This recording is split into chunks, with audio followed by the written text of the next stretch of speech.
There's two parts from a relationship context that I want to just dig into a little bit, and now the second one, of course, is going to escape me. But the first one was around expectations.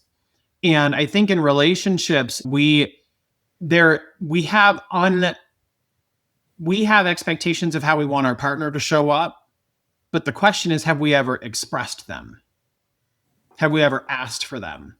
Have we ever communicated, this is what I expect? And then realizing people may not always be able to meet our expectations. And so is it the expectation that's not being met and it's something that should be met? Or is it that the expectation we have is really going to be unrealistic for anyone to meet?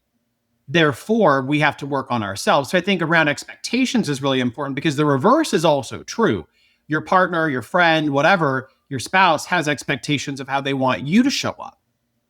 And the question is, the first one is, have they ever expressed them? Have you expressed your expectations and had that discussion? Then two, when you know them and it's something you can do, how then consistent are you or reliable are you in being able to meet them? Yeah. Which I think is really interesting. I'm excited about this because it also dovetails in with something that a lot of people have trouble with, and that's saying no. And I can't tell you how many people I've coached who find it very difficult to say no. In fact, a person I'm about to start coaching, the biggest amount of feedback is she takes on too much. And when I first started talking to her, it was the fact that she doesn't, in her background, it was not possible to say no. She's now getting in trouble because she's taking on too much.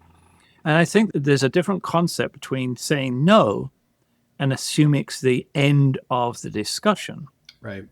And saying no, and that's the first step in a negotiation process. And I think if you reframe it into, it's my first step into the next phase of the discussion, rather than it's the end.